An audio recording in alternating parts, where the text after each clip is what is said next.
start this video out with a full disclaimer that I'm going to come with some complete reckless rhetoric with this. What do we gain if we didn't take a risk? So I think that I want to start by saying that the main difference that I appreciate as the difference between like a hero and a villain, there's nothing I can think of more villainous than privilege and entitlement. That is being chauffeured to the finish line in a like a heartfelt, a painstaking, difficult contest, and to be chauffeured to the finish line would be my appreciation of wickedness, and that is entitlement and privilege. But the difference between someone who's really, but there's actually there's a role for everyone in this life, and we're not in our strong suit to judge anyone for how they come at life, but we know what different things feel like, and we learn lessons, and then it's up to us what we do with those lessons, if we use it for to do further damage or benefit. And sometimes what's intended as damage can amount to benefit, and once time is intended as benefit can amount to damage. I've come to recently appreciate that if you're too intentional about something, you get the exact opposite effect. So I've been procuring, I've worked on different licenses at different times, and I'm procuring a license now. And I would say my skill set is pretty. I would say it's this thing has felt a little. Some of the deepest things that you do, when you do some things will come to you naturally, and I think that when something comes to you naturally, it's because it's not the first time that you've done it. If you appreciate destiny, a lot of people would appreciate that we've had many go rounds of life on this earth, but also our present life. If you think about how simple it would to throw your entire existence into two different directions, whether I were to choose to film this video 10 paces that way or 10 paces that way, it can affect who walks by, what conversation we land into, don't land into, what thought that conceives the next day, how I respond to that, how I adjust based on that thought, and on like that. So from that standpoint, whatever we get to experience, the fact that our experience impacts other people's experience would mean that there's some significance, and there would need to be a little bit of timing and meaning to what we actually get to experience. But I've said in other videos that I think that this existence is counterintuitive. So and that amounts to a lot of skills are a direct consequence of the fact that the reality is counterintuitive. So to become graceful or competent with some technique or understanding that is a function of appreciating how something is counterintuitive, it might amount to a real strength and skill set. But sometimes I think when we get too intentional, when we want something too much, it becomes difficult to grasp because our very intention pushes it away. There's a story by Osho, or the order Osho, of like the bird of enlightenment. In this shop owner, a lot of the things that will get you closest to enlightenment, according to traditions of the East, is to actually be productive and mind your own business, and not seek fancy things, but just appreciate what comes to you, what opportunities line up for you, and to be diligent with what you have would be the closest way to get to enlightenment. But then this bird of enlightenment, if you can imagine how difficult it would be to lay your hands on a bird, it approaches and entices a shop owner, and he can't, as he if he approaches the bird evades him. If he ignores it, the bird taunts him. So there's his inclination to the bird, the double bind of being interested in it or ignoring it. Whichever he were to do intentionally, the bird would continue to harass, evade, and daunt him, and torment him. But the only other thing that's left to him available is his actual work at hand. The actual work that him and his engagement with that work is what actually attracted the prospect and possibility and potential of enlightenment. But then as it comes close, it somewhat harasses him and is an obstacle unto itself. Some things, some blessings, experiences are actually an obstacle unto himself.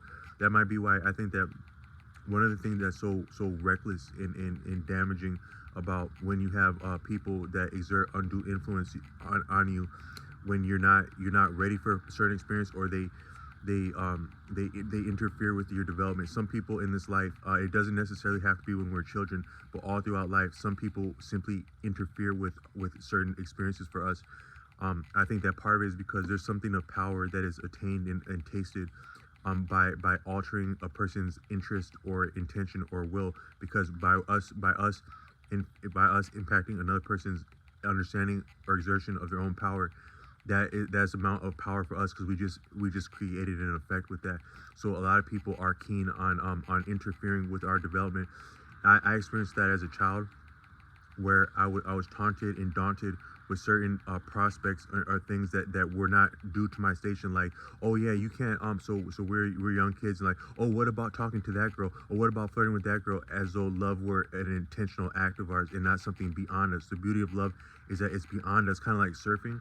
So you catch the wave. You may position yourself to catch a wave, and you have some practice in the water, but you connecting with the wave is deeper than you in that wave. And if we're all your own doing, you cannot do that. And if you wanted to do it that way, like, damn it, I want to catch a wave. I want to catch a wave. You can't catch a wave. You said I can't catch a wave, so now I must catch a wave. It makes it more difficult like that. So that I experienced that as a young person, where stupid people were enticing me and taunting me to go approach love interest when I was a young boy, nowhere near in the standing to have a relationship, either personally, intellectually, or financially, whatnot. And then you make that now you start to try to hard. So you become like a womanizer before you even grown, is the experience of a lot of young people, because boys form like pecking orders around that. But then you come through a lot to overcome that. And for me, I wouldn't have gotten past that, except I ran into like a real man of seasoning in my first job out of school, like a salesman. And he actually got me cool ass experiences. Like he had me thinking differently and approaching people differently, that I actually I won some romantic experiences by being exposed to this man. And he wasn't like putting me up to BS, but he just enjoyed life and like bantering, and he was just simply, he was funny and good natured, and he was like wickedly funny and good natured about things. But he actually wanted me to win. So I'll be like, we're at like a like a famous neighborhood where I'm from, like in a shopping district. That shopping district has been obliterated for like a stadium, but we'd be here, like me and him would be working together. He'd be talking Spanish. He would talk it, he would call it he would call us he just had a lot of funny like inside jokes. And then like some beautiful woman, beautiful upon beautiful, the type of, there's a lot of beautiful people, but some people have like a little bit of class that's not exactly in you from the region where we're at in the United States.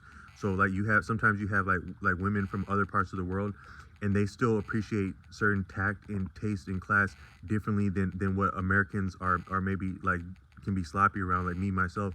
So it may be more difficult to realize a relationship with someone from another culture. If you can imagine a beautiful African woman in a young African woman in the United States that knows she's beautiful and she's raised to appreciate herself as beautiful, how difficult that'd be for a young upstart young man to win her interest. Not impossible, but not child's play also. So I was having a good time. I'll just be myself. I was more so just like not that impressive around him, and me, this mentor and this beautiful woman.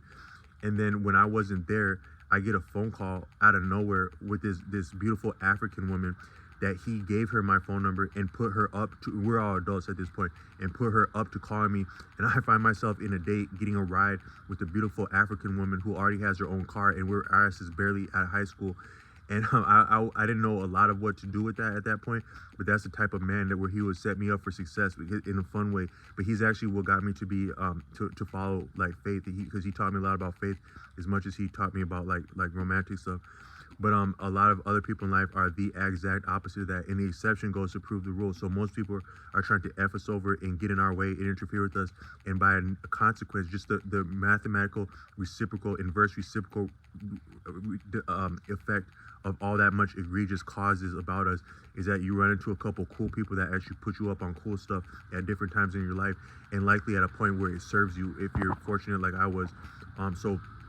But like to this day, you get close to experiencing certain things and accomplishing certain things, and people come out the woodwork. People that you didn't know had eyes on you of all levels of stature and relationship to you come out the woodworks to interfere and get a piece of whatever you're up on if you're getting close to something.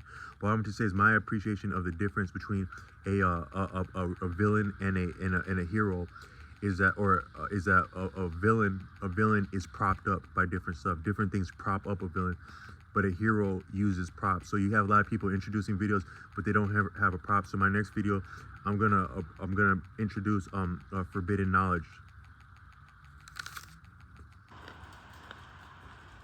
How you like them apples?